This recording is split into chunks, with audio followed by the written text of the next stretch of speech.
Hey, it's Warren Huart here from Produce Like a Pro. Hope you're doing marvellously well. I'm sitting with Smiley Sean. How are you? Hi. Great, Warren. Now, it has to be made clear that that is not a nickname. It's not a nickname. It's my real name, Smiley Sean.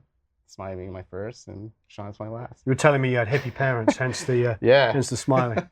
That's pretty awesome. But I thought it was a nickname, so Eric and I were driving up here, and as we came up, you were waiting for us to tell us where to park. And you had this massive smile. And I remember thinking, they must just call him Smiley Sean because of such a smile.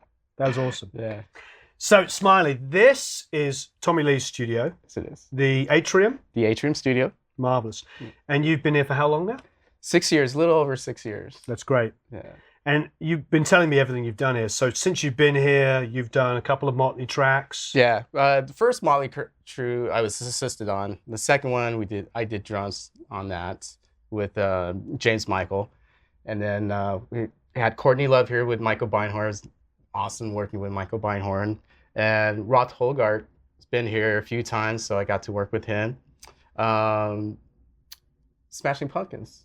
Nice. We're here, the Smashing Was that Pumpkins. with Michael as well? No, Smashing Pumpkins was Howard Willing. Oh, Howard. Yeah. Yeah, I love Howard. He's a good friend. Great guy. So I got to engineer for drums, and Tommy played drums on there. Oh, wow. And stuff. So yeah. You know what? I'll text Howard later. I was texting with him yesterday. Oh, yeah. Oh, yeah, he's awesome. a great guy. Yeah, very awesome. talented. I learned a lot from him as well. Yeah. Wonderful. Yeah. Well, I love the studio. We've been here. So we've been here all day because we've been working with Matt Starr.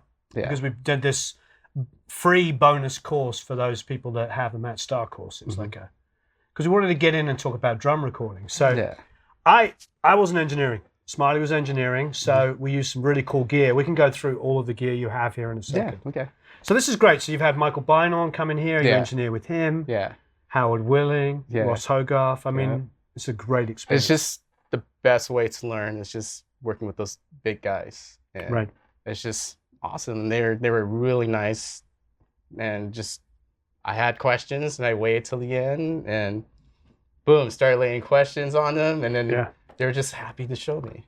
Yeah. That's really, really cool. And then the guy that I had to give the most thanks to is Chris Baseford, who, was the guy who took me under his wing, and he taught me a lot of stuff for the first 2 years that I was here. Did you go to school for this? Yes, I went to SAE in Los Angeles, and then right after school, I was lucky enough to get into Tommy's studio here, and just ever since then, I've been working here. And also worked at Resonate Studio for a year alongside, but then, it's just awesome working here, so I just stayed here.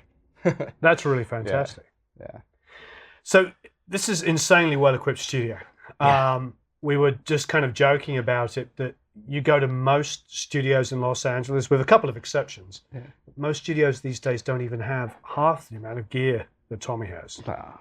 I think that, and I get it, because, having 6 compressors. Yeah.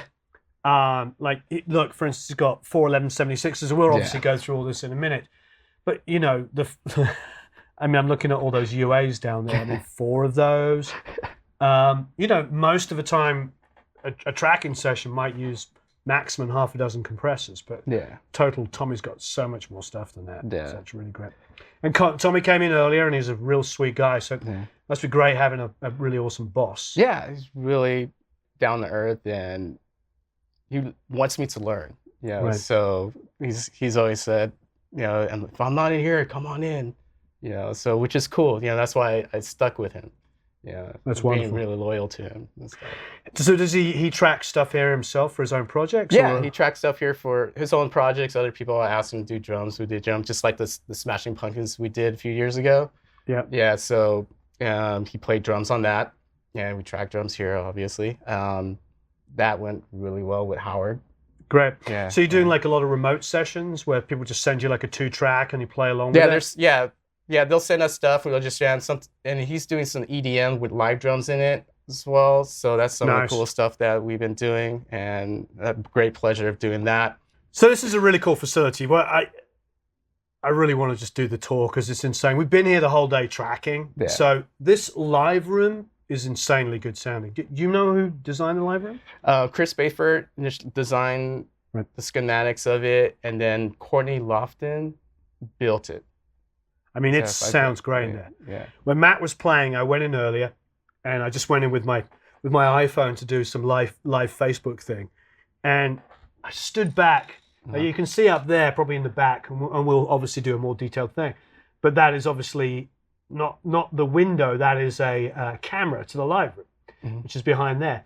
And what was great is I went to the back where you had the bloom line set up between the two Rode ribbon mics, and the thump from the kick was massive back there. Oh yeah. I mean, it's really well designed, so you get a lot of real low end. Yeah. A lot of drum rooms, it's really bright and aggressive, and that's great, but you don't get that bottom end, that like huge. Yeah, so like the cool thing about that design right there, you can see that wall right there, is you can actually slide that wall and make the room bigger. Oh, You wow. see that? Yeah, That makes sense, yeah. And then you can actually, did a session a while back where we actually put the drums way in the back there, and then just have microphones all out. I think that Dave Jordan used to do a lot of that. Dave had a little room at El Dorado, and he put the drums in there, then he'd crack open that, and then mic the live room. Yeah.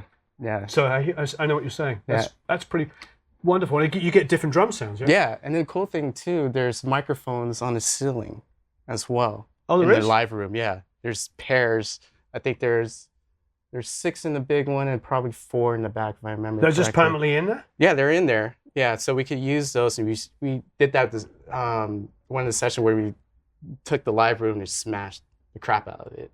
Just blended in just a little bit, just for fun. You know, I don't know if it ended up being used or not, but it was there. Yeah, did it. Well, it's good for energy, isn't it? To have like those crushed room mics underneath, and you just kind of get that. It's that pumping feel. Yeah, it gets the drummers excited. And that's the thing what Tommy told me. It's just, you know, get the room going. You know, and then I noticed when I start compressing the room. You know, I'll have like the regular room with no compression, and then I'll multi and do a separate one with compression on it, just in case. Yeah. So as soon as I bring that on, when he plays, he gets more into it. Yeah. You know, so that's and you know, I can tell he's a Bonham fan, like any drummer, and there's just something about those Zeppelin tracks that has all the ambience on the drums. It's just pretty magical. Yeah. And you just, you know, every drummer's gonna want to feel like John Bonham sitting there going, that's, you know, like every guitar player wants to be, you know, Jimmy Page or Brian May or Jeff Beck or something. You just have those big tones. Yeah. So when you're doing that room compression, what are you using? What compression? I just use the Distressors. That's one of them. And then a lot of times I would just go to just 1176 with all buttons in. Right. And just get it dirty as possible. Fantastic. Well. Yeah, just the feel. So that's why that's why I multi-track, just in case. You know, if you know you have the original tracks, you could do stuff later when you mix, and you got the dirty one in there. You could toss it if you want or whatever. Great. Yeah. So. Do you use a lot of mics on Tommy's drums? I do sometimes. Are you top and bottom miking toms or snares or? Yeah, there's like say for the snare, I would use a 57 and also SM59 or 451. You know, switch those out, and then the bottom I use a Audio Technica C3000. Oh wow. Yeah, no, sorry, is it called? I forget. It's Audio Technica AE3000 something. I'm so bad at I know what you mean. Something like that. The C3000 is the AKG. Yeah, the AKG. Yeah. But yeah, I know what you mean. It's the AE. The small, yeah. So I use that, you know, and then sometimes I'll mult the mics and then make a parallel compression into it just to have, you know, just get that out more. And then also toms, I would, depending if I have time, you know, sometimes I'll do 2 421s top and bottom, and then bust them into the SSL and make them one track. And then for both. What are your preferred mic pre's for this? When I was doing that, I was just using the 473s on there. Right. And then if I'm doing if I'm doing just one mic and just the top, I'd be using I would use the 473s. Otherwise, I like the sound of the SSL. Something I use the SSL pre's. Great. You know, for the both top and bottom. That's what for that. You know. I mean, it's interesting because obviously we all know the sound of Neve, the sound of API, you know, 1073s, 312s. I mean, that's the sound of rock and roll that we all love. Yeah. I think it's easy to forget, especially in England during the late 70s and 80s, a lot of the records, those incredible sounding records, were all done on SSLs. Yeah. All the big studios got rid of their Neves and put SSLs in. And I love 1073s like the rest of us. But when I listen to like Peter Gabriel records, or and then I hear that Hugh Padgham was doing it on SSL. Yeah. Tracking and mixing on it. Yeah. And then lately, like for snares and kicks, I've been using the Red-47s. This has been like the Chandler ones. The Chandler ones. The Chandler Red-47. I think this is an incredibly good opportunity for Eric to pick up the camera and for us to start looking at all the gear. Cool. So you just mentioned the Chandlers. So that's tell me about. I mean, they look incredible. Yeah. So so these are the recreations of the Red-47s. You know the history more than I do of the Abbey Road's mix console or console. We were looking at photos of it. Earlier. Yeah. So I just love the way it's been like my go-to for a lot of things. Yeah. And for this particular session, our session that we did with Matt, we did the Glynn John thing, on Saturday. I was like, what are we going to do? What are we going to use? And then boom, just thinking Glynn John's like, Abbey Roads, why not? So call up Chandler, say, hey, can I borrow some of your stuff? But these two are yours. These are mine. So you already own a pair. These are mine. Yeah. And these are, they let me borrow this. That's great of them. Yeah. And then, so the center mic, just for the audio, we just use a simple, nice Audio Technica 4051, for the center and the side. And it sounds great. Yeah.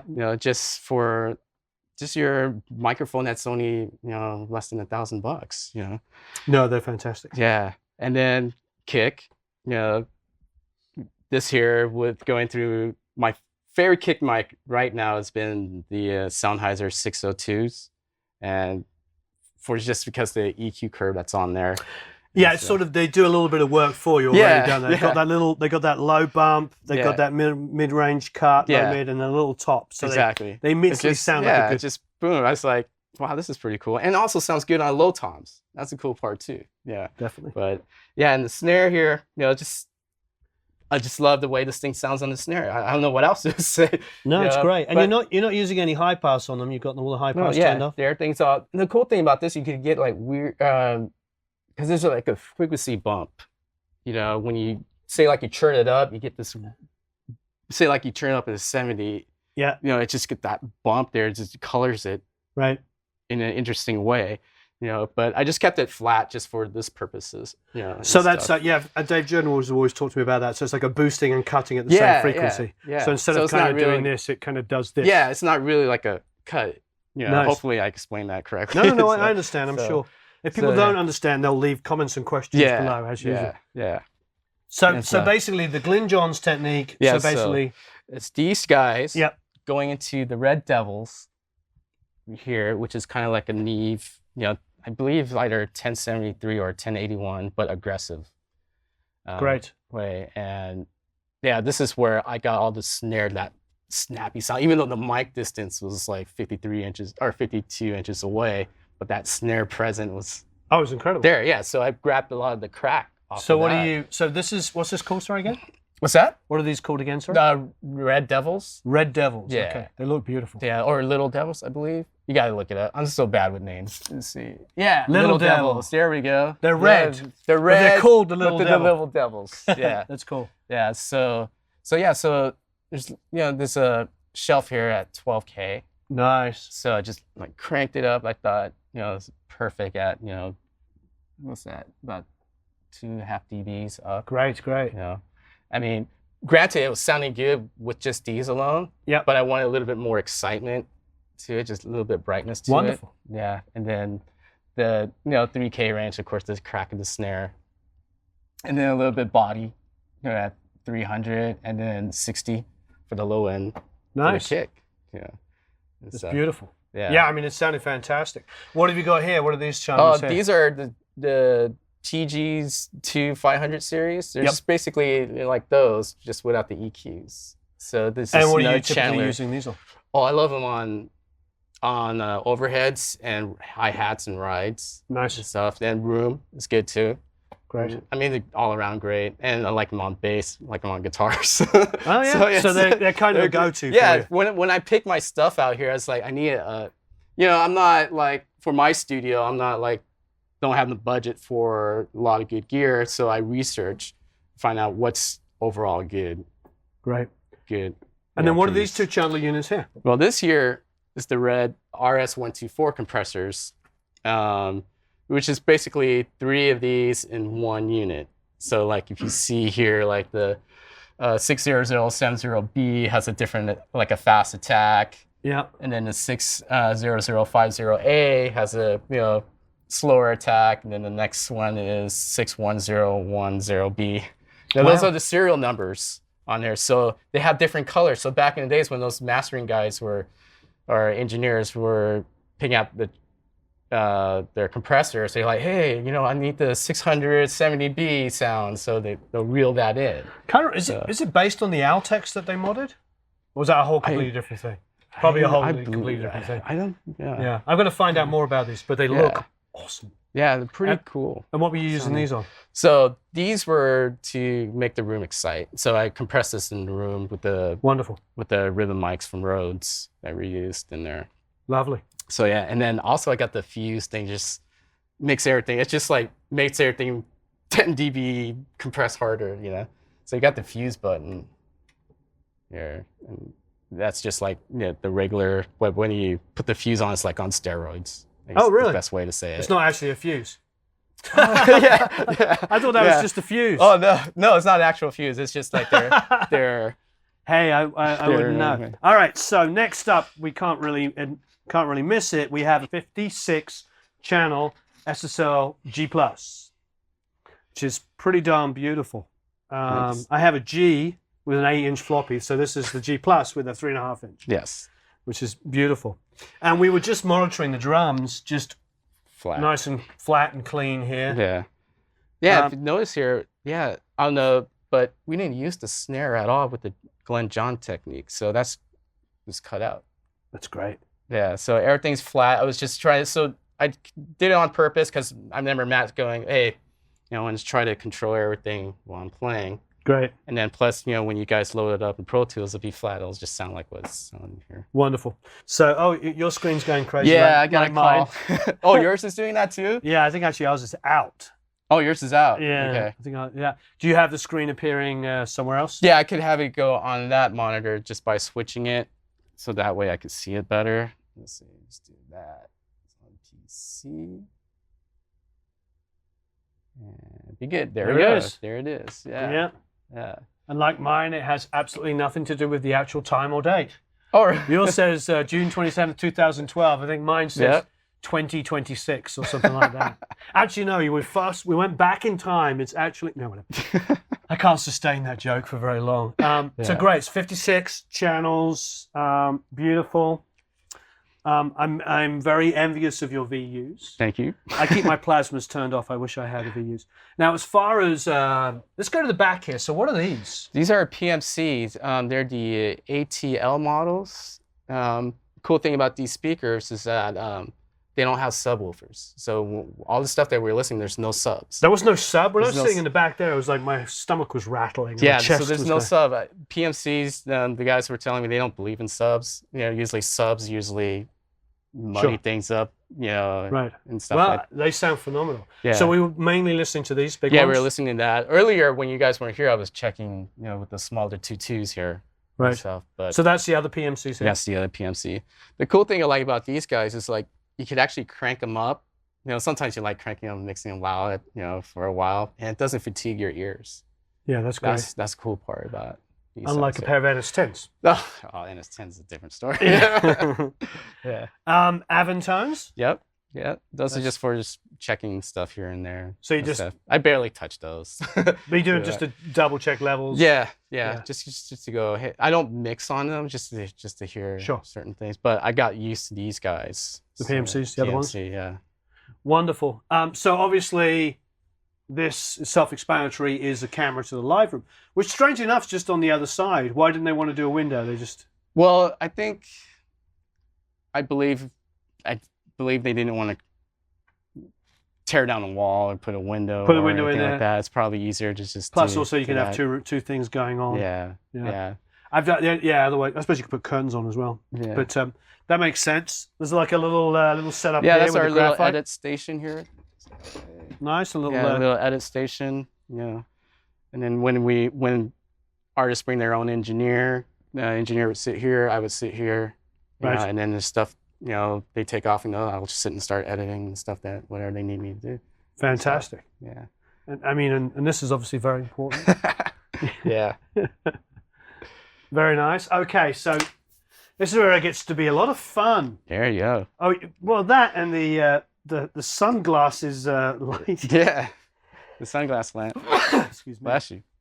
It's pretty nutty. Okay, so so do you bounce to this?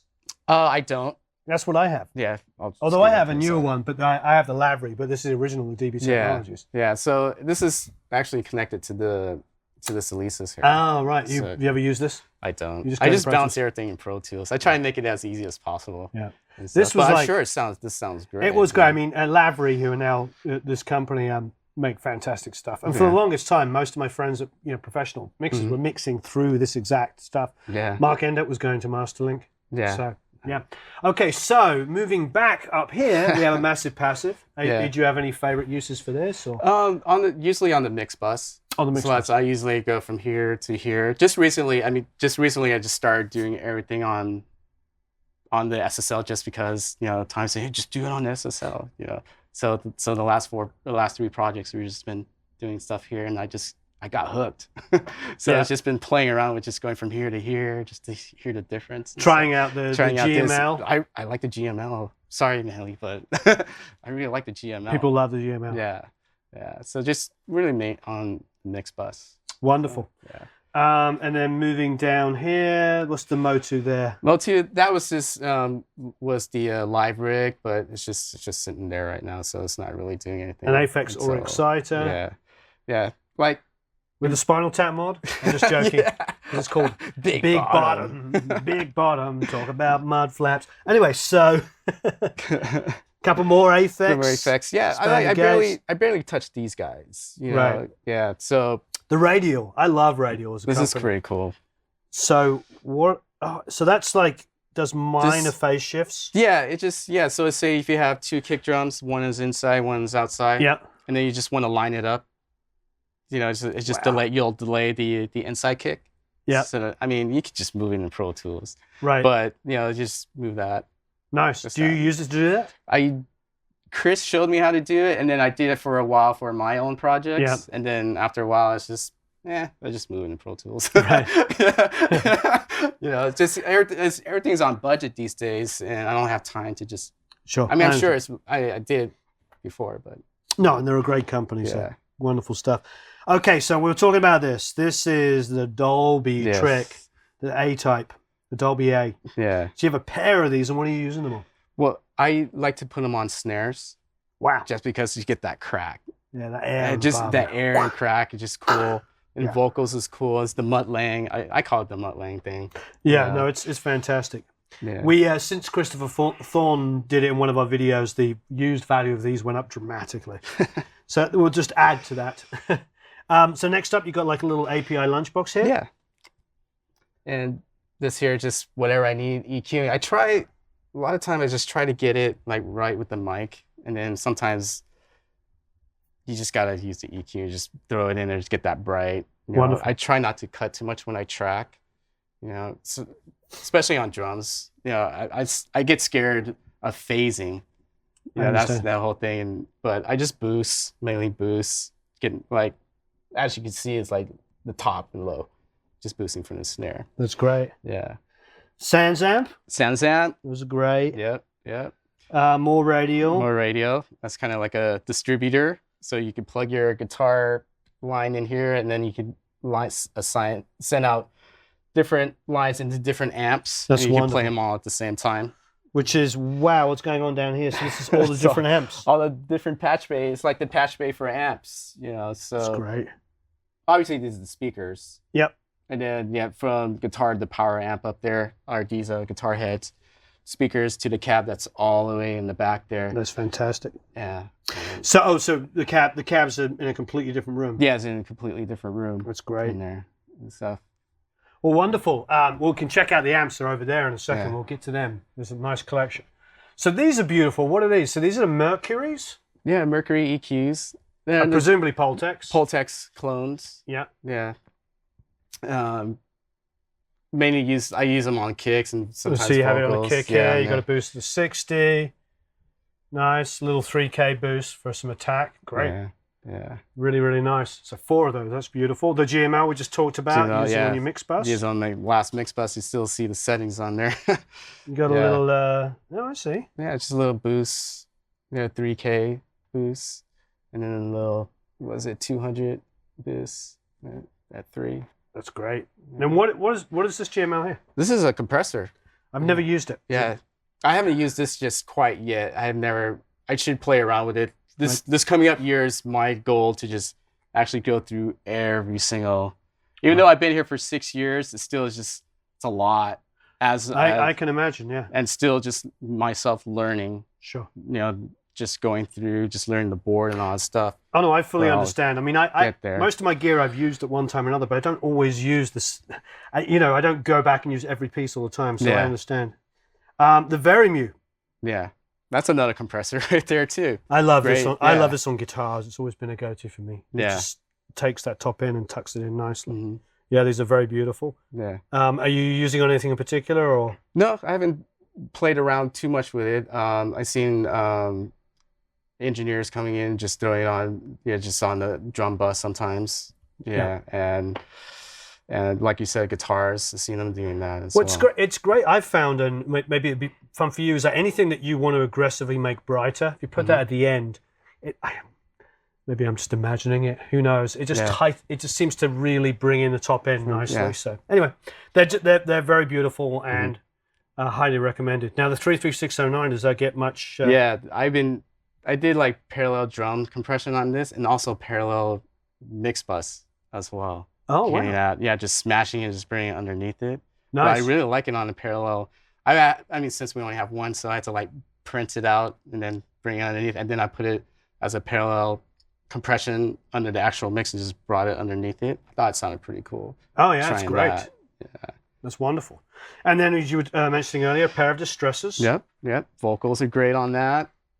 Rooms, snare, obviously. It's one of those. It's this. I can't remember who said it recently, but it's the Swiss Army knife of compressors. Compressors, yeah. You can't go wrong. I think Cameron said that. Cameron Webb. Yeah. Yeah, it's between that and an 1176. You can pretty much cover anything. Yeah. Yeah, I agree. I totally understand. So, what about the Fatso? The Fatso. I used this for a while. I've been using it for rooms as well. Yep. Just to gain that is a different tone to it. I don't know them too well, so you use them on rooms? Yeah, I use them on rooms. That's about it for that. I mean, I got this another thing I got to play around more, just experiment more. Sure. And stuff. Transient designers? Transient designers is for drums. A lot of times just get the crack. For drummers who don't hit too hard. Are you using it on tracking or mixing? On tracking. On tracking? Yeah, on tracking. Right. Just because, like I said, like sometimes I can't get from certain drummers. Like I do a lot of local bands, and then someone would be able to afford to come here, and I would put that in to just try to get that crack, because there's still the drummers don't get that enough crack into it, and I'll just put it in, and it's there. And what mics? I'll be on the kick and snare, and sometimes toms and stuff. So that would just help shape the transients. Yeah, they're wonderful. 1176s, everything. Silver ones. Yeah, there's a lot of 1176s here. Yeah. So everything. Yeah. Fantastic. Yeah. So you have 2 silver ones, 2 reissues, and 2 old ones. Yeah. I like the old ones. The old one sounds great. Do you hear much of a difference? I do. I feel like this is a little bit darker. Obviously, it feels like it's a little brighter. I just go from 2. I like tracking with this for vocals as well. Great. Just depends on the singer, and then. It depends on the singer. I just swap out mics, pre's, and stuff like that. If you've got the time and the equipment, you get to experiment. I find a lot of female vocals are good with this. Right, 1176. And then male vocals are awesome with the Distressor. Right. Yeah, that's just my take on that. No, I mean, whatever works, whatever gets you excited, makes great music. Yeah. The Drummer. Drummer, another one of those, pre's and compressors. Again, I use this on room mics a lot. Yeah, just to Wonderful. just different tones, just getting different colors and stuff. Like pretty much that. Yeah. Even though it's English, we're saying vacuum tube as opposed to valve. Yeah. Valve. Yeah. Now the Voxbox, I have never used these. Do you get much use out of these? Yeah, I like to using them on vocals as well because it's a channel strip, so you get you can EQ. Bit of everything. Yeah, everything on this. And for a while, I was using it for again rooms. Right. Yeah, just for some reason I like switching rooms, but for a while, and then I use them for overheads a few times. Yeah, but then again, these guys came into play, and I just my overheads. Yeah, my overheads always been these guys here. But you had them on room on the session. Yeah, this time, yeah. Just because we got those reds over there. Wonderful. Yeah.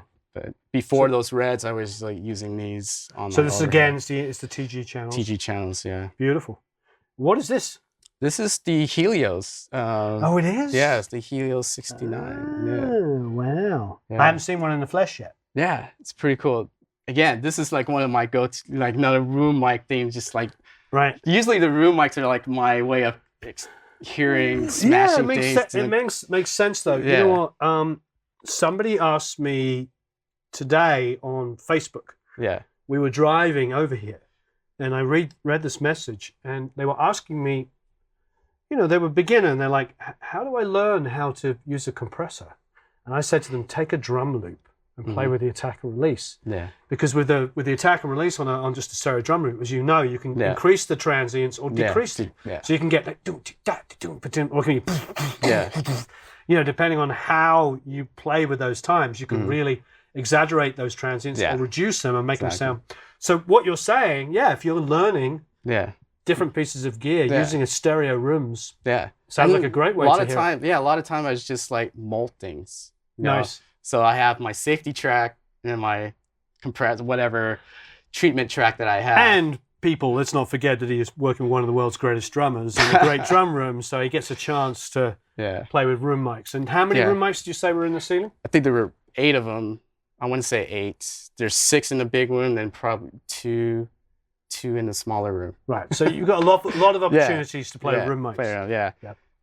That's wonderful. And then these two Aphex, what are those? The Aphex, I never played with them too much. Never had a chance to get into these too much. They look like... It says voice channels, I've never used them. They're pretty much preamps. Look like they're preamps with compression. And it's just channel strip pretty much. Yeah. Right. So honestly, I haven't really touched this. One of my goals coming up here is just pretty much going through everything. You got a lot of stuff to go through. Yeah. And then you've got a bunch of Vintex, the X81s, which are assumably a 1081 clones or 1081 copies. Yeah. Then 1073 ones, and then 473s, which I assume I have used these actually. I used these in New Orleans on a studio. And they're pretty much the 1070 pre's. Right. It's all in 4s. And you're using these across drums, you were saying? Yeah, I use them on drums. This is the closest thing I have to a Neve. Right. In this room right now. And these sound great. I'm not too experienced with actual Neve and stuff, and this is my experience with it. Yeah. And then the Focusrites? Focusrites. These, I call them my auxiliary pre's. When I run out of these, this is where I go to for more pre's. I like this. Yeah. What do you use these on a lot? Well, the full-blown ones, which are in the Frankenstein console in Pandora's Box, which is an Aerosmith studio, and those pre's I used on I used them on room mics. Yes, this is the room mic kind of thing. I did use them on room mics. I always use them on bass. Strangely enough, I don't know if they had maybe the same bottom. They probably didn't have as much bottom end as other ones, but from what I was getting, because I was miking cabs with cabs. I had like an 18-inch cab miking another 18-inch cab, and there was so much bottom end that I didn't need, and I just put that on this, and it was pretty remarkable. I think the people who love these. I've always liked the Focusrite stuff. I'm not sure if these were designed by Rupert when he was there or not, but either way, as we know, Rupert Neve's legacy is everywhere. Yeah. Whether it be the copies or when he was at Focusrite or Neve or now his own company, Rupert Neve. It doesn't matter what he does. He's always doing something that we all, you know, take our hats off to. Yeah. It's wonderful stuff. Yeah. Anyway, enough about me. What about these Universal Audios here? I've never used one of these. These guys, for like when I started out here, I've been using these on overheads and hi-hats, rides. And they also sound great. To me, they sound great on toms as well. Oh, fantastic. Yeah, so for a while, I was like putting these on, you know, hi-hats, overheads, and just on toms. And then it's getting, because these are one of the first pre's that I got to use that I could afford to buy before I got here. Sure. So I knew how this sound. Great. And my first few sessions, like my go-to is like boom, boom, boom, right? Because I haven't tried anything else. So eventually I started moving up.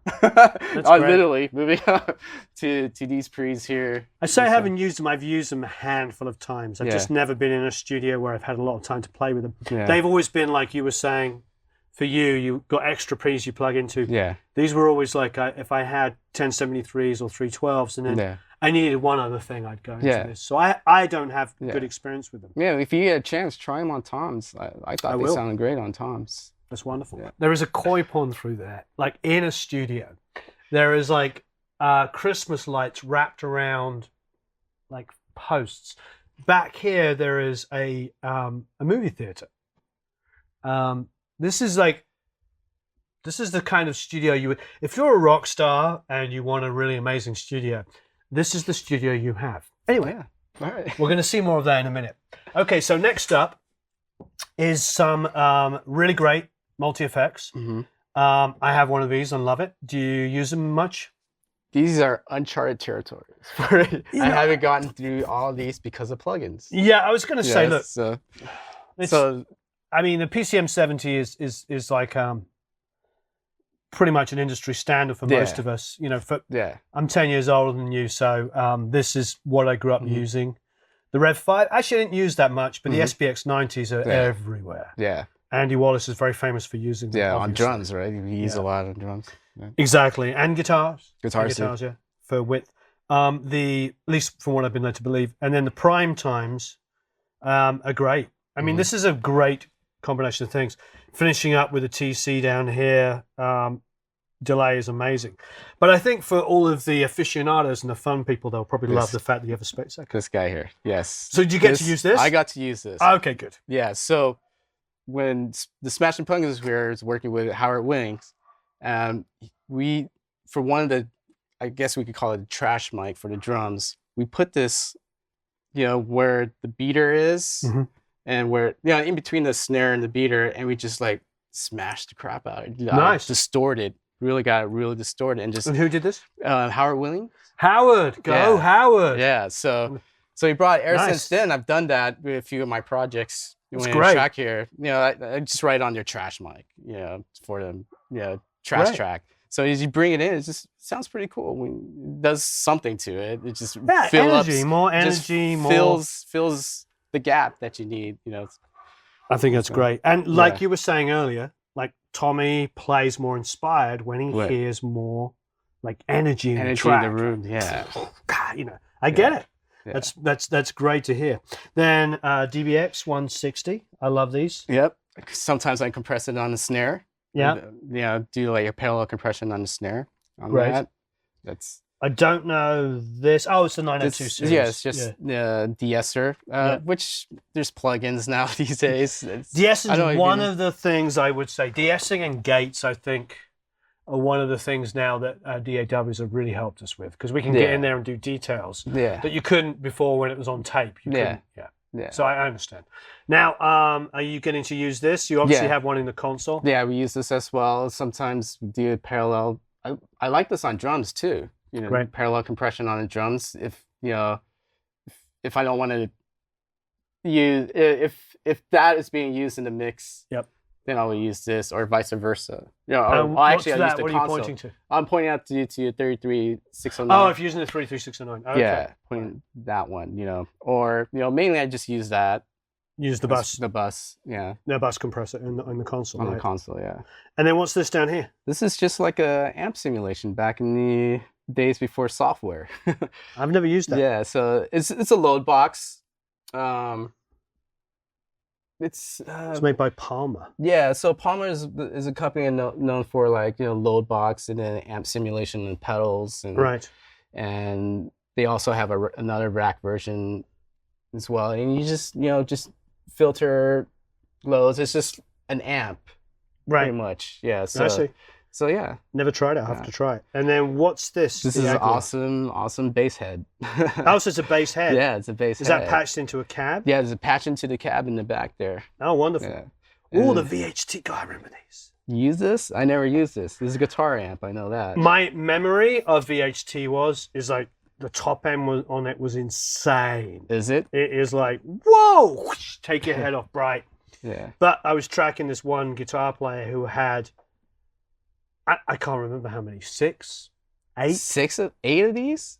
Yeah, he had this massive wall of VHT just Wow. everywhere. And it was so bright and so loud. I mean, it fit his style, but woo, that was my memory of them. Yeah. Now, lots of people who are guitar players can argue with me on this, but that's my memory of tracking with them. And it was a lot to do with those tones. I mean, obviously, if you don't get to track multiple guitar players with the same amp, you don't know what they're capable of doing. Yeah. So I would hate to just put it down to that. But here we go. Now we're in the world of heavy rock. Yeah. Diesels. Diesel. Love the diesel for like that distortion, modern sounding distortion. And I find it awesome result combining the diesel with the nailer. Like one side left Right. and the other side right. Nailer And I know about through Tim Pierce. He loves that. This is one of my favorite amps. It's like a souped up Marshall, I would say. Really? Yeah, I believe so. It's great. Yeah, it's like the harder rock type sound to it. But if you put the two together, I think you get a really What are the interesting cabinets? sound. So I see cabinet A, cabinet B. What are they? Marshalls? Or? Yeah, we got Marshall, we got Diesel, and we got Soldanos as well in the back there. Great. So we could just switch and swap and just get whatever sound that we want. And then Mesa here. Mesa, yeah, triple rectifier. Yeah, you want those, prog rock sound. Every time I see a Mesa, I think of prog rock. Oh, you do? And then of course you got your Marshall. The 2550. Yeah. Nice. Are you using that much? Depends on the artist, whoever they'll just go through it and see what they like. Right. A lot of times we'll go to the nailer and the diesel. It's a good combination, and then we combine it with the combos out there.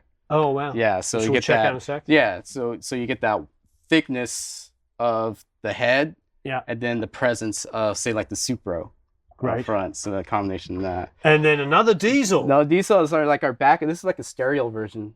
Wow. Yeah, so this is like a backup. You guys are just in case. diesel-tastic.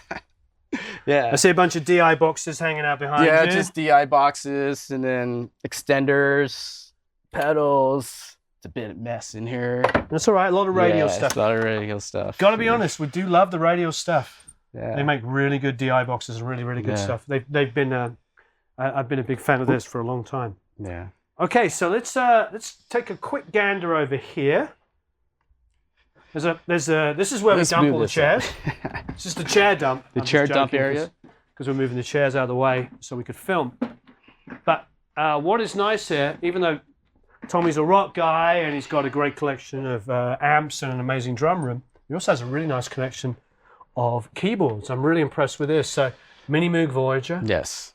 That's awesome. We use this a lot with EDM sessions and rock session. That's great. They just keyboard guys could come in and it's just like, wow, let's just do this, and we'll just everything's all set up into the line mixer there, and we just record straight. That's wonderful. With whatever preamps we want aside through the patch bay. 106, Juno-106, beautiful. Yeah, we use that as well in our little clav You're here. a clavinet. This is gorgeous. Yeah. What's this little Moog This here? is like a bass. A Minitor. Yeah, it's a bass amp, or a bass. They said, so how are you triggering it? You just trigger through MIDI. Oh, so it's got a MIDI. A little MIDI in there, yeah. That's fantastic. Yeah. What is this? I don't know. Oh, virus. Virus. Yeah. So Yeah. virus there. Virus. Virus. Access virus. Virus. Another Moog. Another Moog. Yeah. And that's a little. That is the little fatty. Yeah, it's a little fatty. Yeah. A lot of cool bass lines that we can Wonderful. And this, though, I think is like the piece de resistance. This is what we all freaked out about when we first came in. Yeah. This is a Prophet. This out of here. This is a really classy synth. Yeah. And Dylan, who was in there earlier, said that you'd found this, what? Yeah, it was in the storage, one of the Motley storage. Been in there for years? Years, and Viggy found it. Viggy's one of the production techs. That's fantastic. Found it, and Tommy said, bring it in. That's amazing. Yeah. Yeah, it's beautiful. It's great to be able to go to a studio and have, it's funny, I even just having like just the Juno and stuff, just something that, because look, we all know that these days you can plug in a MIDI keyboard, even just USB a keyboard, and get all of these sounds in Virus and have these incredible sounds. But there's something that we all love as human beings, being able to like go like this and play with VCAs and just the kind of cool have thing fun. about this, you gotta tune it. There's a master tune. Once you turn it on, you gotta tune it and make sure it's in tune. Yeah, just like a guitar. With the old Moogs, they would go out of tune during performances. Oh, do they? Yeah, the very, very early ones with those huge ones with all the cables and stuff like that. I'm blanking on the name. Please leave questions and comments below. Tell me what I'm forgetting, or frankly don't know. But anyway, I remember reading with either Keith Emerson, probably him or whatever. They said that they would like be playing performances, like tuning it as they were playing. Wow. Like, halfway through the set, Rick Wakeman, I think was the one who was saying it. From Yes, yeah. Pretty amazing. All right, well, let's take a wander through. You know what? Let's just stop for 1 second. There's some guitars down here. Yeah. Which is kind of fun. There's a Schecter. We got a little Taylor. Yeah. This is fun. Guitar player, assuming? Never played it for all my life.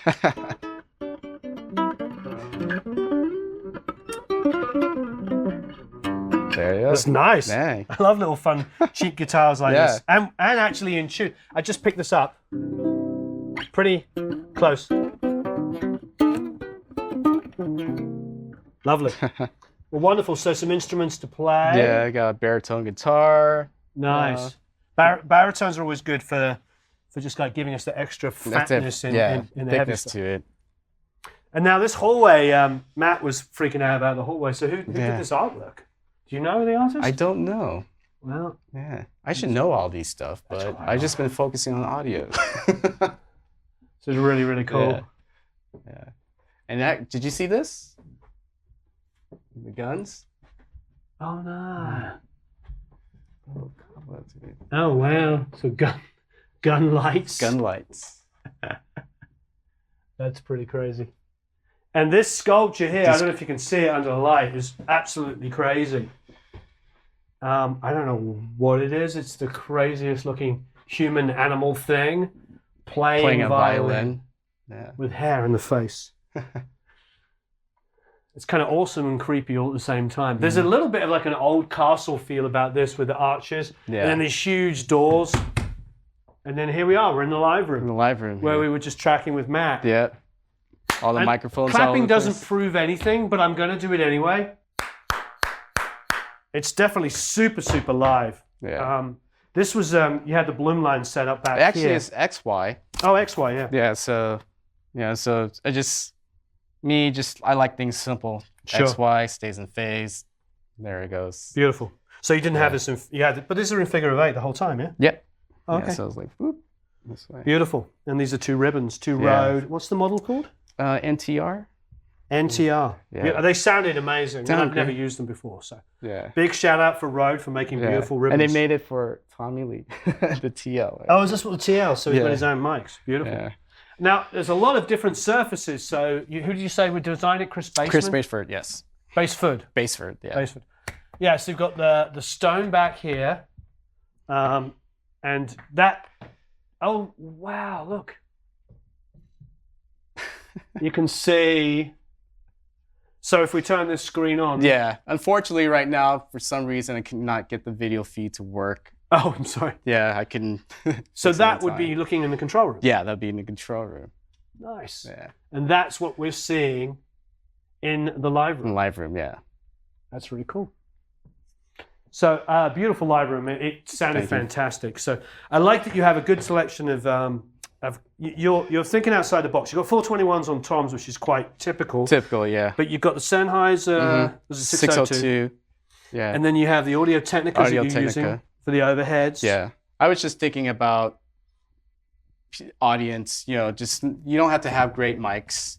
Right. A lot of time I think it's the drummer and the mic placement is, I feel like, it's important. So this is the VR, the vintage reissue D12. Yeah. I was going to switch it out if the 602 didn't sound good, but the 602 sounded great, and some of the mics that I brought out. Yeah, so I have an original D12 who actually died recently. I have to get it fixed.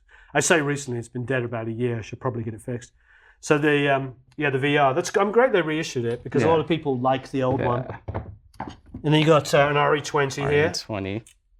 An EV, Electro Voice. Do you have a favorite thing for this? Yeah, it would be kick and some male vocals. Oh, wow, really? Yeah, if you throw that and through the Neve and through the Distressor. Great. Cool. Yeah. Very nice indeed. Yeah, I mean, people use that for broadcasting. Why not try for vocals? That's very true.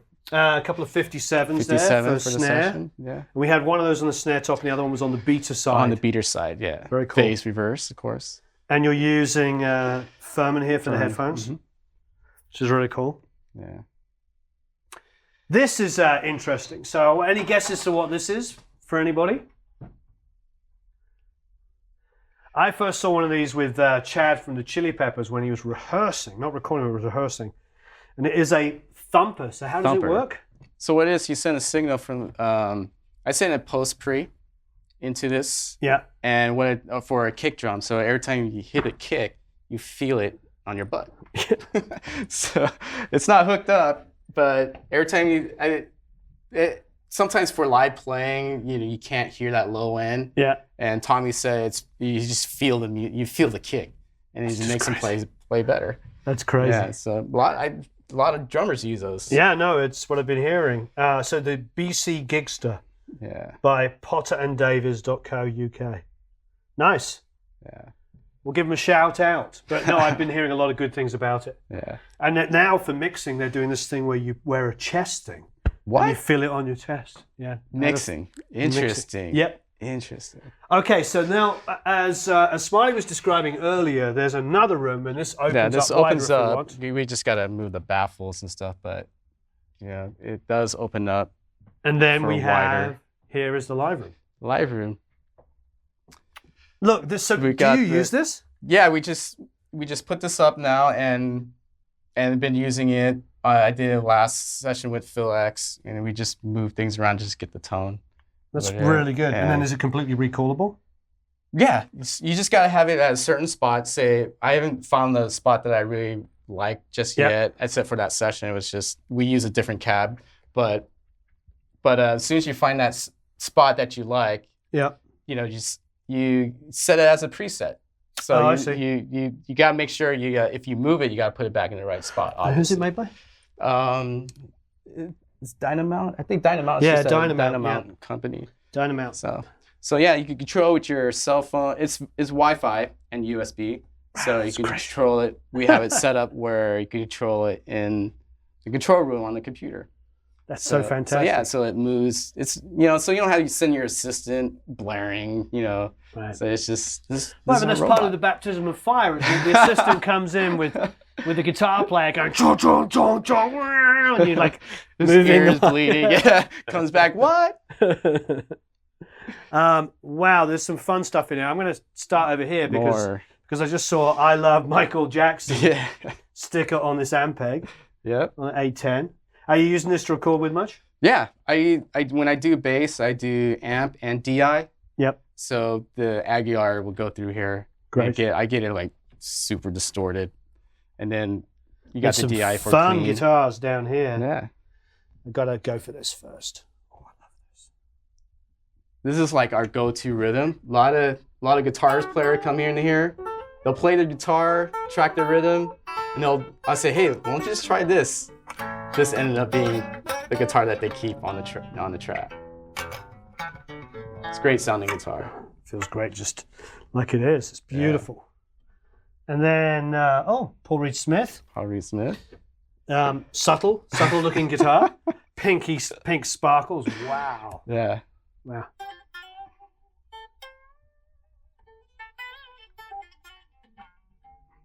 That's gorgeous. There's a lot of meat to it. Weighs a bit. Weighs like a good Les Paul. Yeah. Wait. Another More crazy Schecter. Another crazy Schecter. Wow, Yep, this is a rock guitar if ever I saw one. Whoa.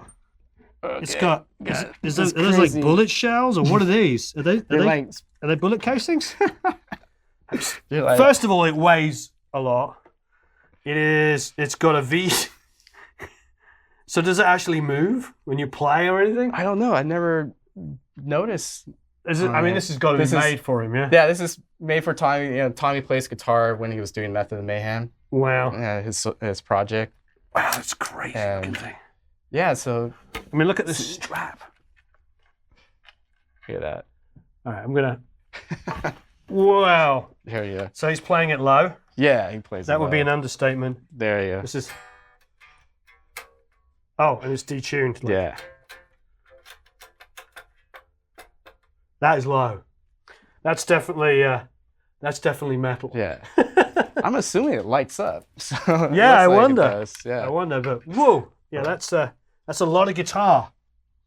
There's a lot of guitar there if ever I saw one. That's a crazy strap. And then Let me grab that there. Yeah, there's an Explorer. Mm-hmm. So there's a black Explorer. Yep. Me nasty. Super low fat strings, me nasty. And don't forget www, what does it say? MartyO'Brien.com. Nice. That's crazy looking. Another Schecter, another couple of Schecters there. Yeah. I think this should. Just throw this up like that. There you go. Yeah. You got a downstairs Schecter bass and another Schecter guitar. Another Schecter guitar. Lots of headphones. The obligatory Sony 7506s I see there, and a couple of other things thrown in. Some Samsons. Now it gets fun. We have a lot of different combos. A lot of amps here. Eric, get by. Okay. So Matchless. Yeah. I used to have one of those. They're beautiful. I don't know this. What's the Starr? Starr. So it's great sounding. You crank this guy. I remember correctly. If you crank it loud, it gets like this weird harmonic. It's kind of like harmonizes. It's kind of weird. Oh, it weighs. It weighs. Woo! It's a great sounding amp. There's a lot to this. Yeah. Oh yeah. There's some groove tubes in here. There's I don't know who made that speaker, but that's wow. That's a lot of amp. Yeah. There's also a lot of controls here. So what's this? Oh, there's a send and return here with a level control on it. Wow, this is... Yeah, you get a lot of cool tones out of this. Just like weird like distorted harmony. Wow. Sounds to it. Yeah, it's called a GameStar 30. Yeah, it sounds really good when you crank it. It looks like it has a brilliance control. Yeah. I mean, it's heavy. It's heavy. Don't throw it out. It looks tiny, but it weighs a ton. Nice AC30 there. Yeah. Use this all the time. Beautiful. Yeah, I love them. And you got the Blue Bulldogs. That's great. Yeah. It says, love my AC30, and it's signed by somebody from REO Speedwagon. That's crazy. An REO Speedwagon signature. Is that one of the new Supras? No, this is the older Supra. Oh wow! So this is a real Supra. one. Yeah, it's the real one. Well, the new ones I'm sure are still considered real. Yeah, they're good. Oh, with a Jensen in it. This is beautiful. See if we can get a picture of that. Look at that. Gorgeous. So do you have fun with this? Use this so much? I use this a lot. Like I said, with combination with the head and this, it's just for some reason the combo just push everything forward. Nice. You know, and then it's just as soon as you mute this, you just hear the wall of guitars. But as soon as you put like a combo, it just feels like it pushes forward. Great. Yeah, I learned that from Phil X. Nice. So, yeah, with Phil X, we like have a cab plus a combo, like a Supro. He loves Supro. And I got to interview Phil X. Yeah. That would be amazing. Great guy. Yeah, I've heard great things about it. Yeah. Okay, next up, Leslie. Yeah. Are you pretty much through it? Guitars, for instance, do you get to do that? No. Oh, we did with Michael Beinhorn for a little bit. Yeah, so we did that, and we did keyboards, but I think we like cranked it so much that it got like started rattling. Yeah, but it sounded really cool. Wonderful. Yeah, that's really wonderful. Couple more guitars over here. There's an Epiphone bass, little Martin, little triple O. Is it an 18? Can't tell. I think it's an 18, triple O 18. Please leave comments and questions below and tell me what it is.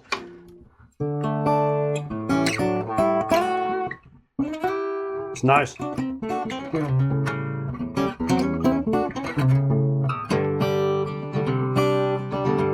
Probably records quite nicely. Yeah. Small body guitars, especially Martin. Yeah.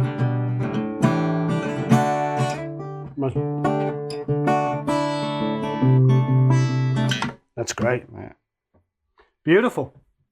And then there is an Epiphone here. That's a great guitar too. Wow, look at that. That's awesome. A little bit of history there from all the different shows. The Clash, some Butch Walker, Electric Factory, Clear Channel. So this is Butch's guitar because it's everything. These are all Butch. Yeah, I believe so. It must have been his guitar. Yeah.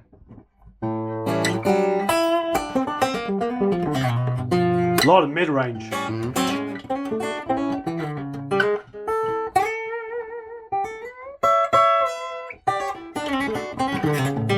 Just kind of nice on acoustics to have that kind of mid-range.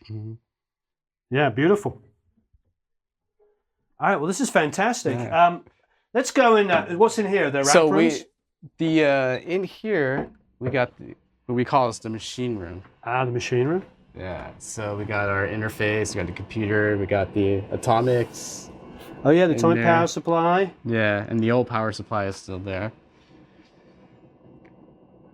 Where's the computer power supply? Is that down the bottom? The computer's right there. Nice.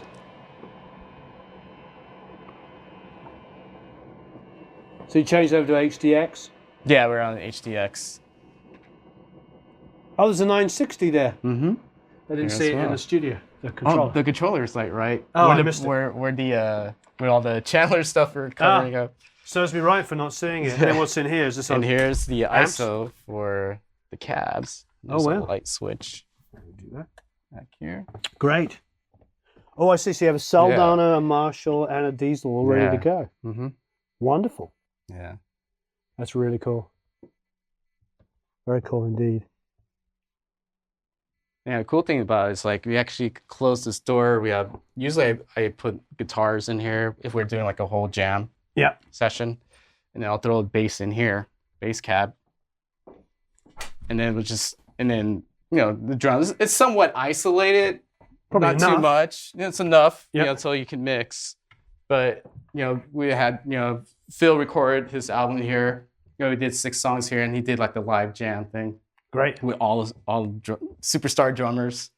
Wow. Yeah, so it's like live jamming. Except for Matt. Except for Matt. Everybody else. Matt Starr sang on Phil X's album. Phil X's album. That's pretty funny. He didn't play drums. But Matt is a great singer. Yeah, so. great singer, great drummer. Yeah. This is really, really cool. So the panels here. Yeah. 32, that's nice. More Speaker tie levels, lines. low level instrument. That's great. Very beautifully done. And also we got these baffles here. Yeah, we I saw move, those. It's gorgeous. and then I used to record vocals in that room. Yep. And then when I moved it out here, I thought I'd like it better just bringing in the baffles, and it feels, I don't know, maybe it feels not as lively when you put the baffle in, but it just had a better vibe. They're over there's kind of dark. Yeah. So when I brought them in here, it's great. It just feels like they sing better. It's all about I think the there's something vibes. about having like little room around you and you're singing. You've got this like little thing. Yeah. Yeah. I did the same thing with many singers, and we had when I used to have a really big live room, I would just make that little thing. Yeah. Definitely, like they you said, it gets rid of the ambience in the room. Yeah. But there's also like that kind of intimacy. Yeah. Exactly. So, yeah. Definitely. This is beautiful. Thank you. Let's check out the kind of relaxation facilities, shall we say? So back down the corridor. Yep. into the control room. So, up in here. Just go through here. Eric, follow you. You get some more lights in here. Oh no, this is beautiful. So we have a koi pond down here, which is fantastic. Yes. Every studio should have a koi pond. So this is the atrium area. Hence the atrium. Yeah. Oh wow, I didn't even see this. You didn't see the jacuzzi? No. So you know, if you're a drummer and you've been playing all day and you want to sit in a jacuzzi and relax, Yeah. here it is. Beautiful. Why did I not see this? See, if it had been earlier, my wife will be watching this going, "Did you go and were you working or were you in the jacuzzi?" I'm just kidding. Yeah. A couple Want of to go beautiful. through the kitchen here? Oh yes. Check it out here. Oh yeah, this is ridiculous. A little kitchen area. Yeah, this is a Rockstar Kitchen, isn't it? I love this. Yeah. It says full kitchen for the for our guests, artists. Wonderful. So that way, you know, This is great. everything's away. Yeah. Oh yeah, and these bulbs are beautiful. What do you call those kind of bulbs? I'm showing you. I don't know. They're smart people who know this stuff. I don't know if can you see it okay? It's not blown out too much. They're like, they've got these sort of wire, I don't know what you call it. We have people that watch the videos that are much smarter than me. They all know this stuff. And then, I suppose this is the bar area, is that correct? Yeah, it's our coffee bar. Coffee bar. Yeah. It's where we do our cappuccinos. Gorgeous. Oh, there's some awards up there. Yeah, yeah. And then we have, where the bathroom is, there is, as is traditional near bathrooms, you put your gold and platinum records. Yeah. This is a big one, Yep. 40 million worldwide. Yeah, I call this the hallway of inspiration. Yeah, I agree.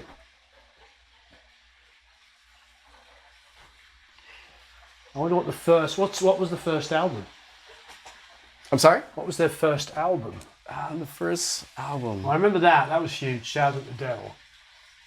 So that looks like a really early one. That's I think it's just the 84. Motley Crue. This guy here.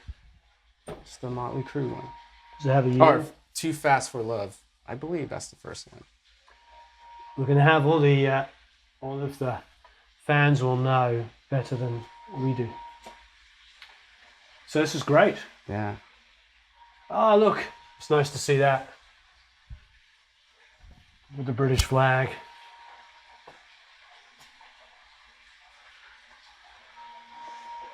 There's some Canadian ones as well. This is great. So, and just, Smiley just ran over there to grab something. But there's also this, which is quite beautiful. So if you're working in the studio, you can come and relax and watch, I don't know, Song Remains the Same or something for some inspiration. What's that? Maybe you can watch Song Remains the Same for some inspiration. My friend Greg D'Angelo, who was in White Lion, Oh. he has a room like this in his house, and I remember going to his house and watching Song Remains the Same. I'm like, it doesn't get much better than that to be in a drummer's house Yeah. and watch John Bonham on a big screen. Yeah. Yeah, this is fantastic. I love that photo of Tommy over there for Yeah. the fans. Of him upside down. That's pretty awesome. Oh, this is great. So this is all signed by everybody.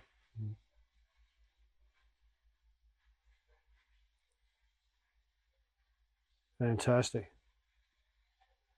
So thanks ever so much, Smiley. I really appreciate it. It's been a fun day. We've been here all day with Matt. So thanks for letting me hang out and see what you do.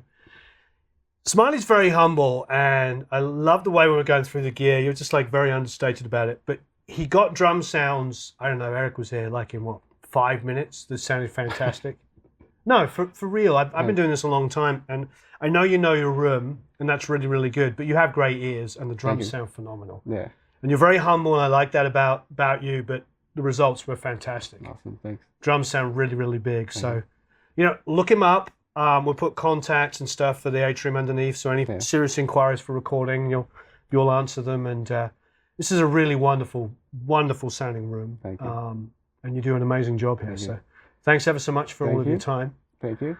And as ever, please have a marvelous time recording and mixing. Leave a bunch of questions and comments below. I'll see if I can answer any of them or ask Smiley to get involved. Yep. But it's great. It's been a really, really fun day. And once again, thanks for your humility, but really impressed with the sounds. Thank really you. Wonderful. I just want to say thank you for Channel Limited for loaning us their gear for this awesome session here. Wonderful. And they've been a big supporter of ours and Audio Technica and Rhodes. Wonderful. Thank you ever so much. Leave a bunch of questions and comments below. I really appreciate you all watching. And as ever, please subscribe to producelikeapro.com. You get a whole bunch of free stuff. And check out Matt's video, because we've done a video with Matt, and it's a bonus video for anybody that bought his course. Have a marvelous time recording and mixing, and I'll speak to you all again soon.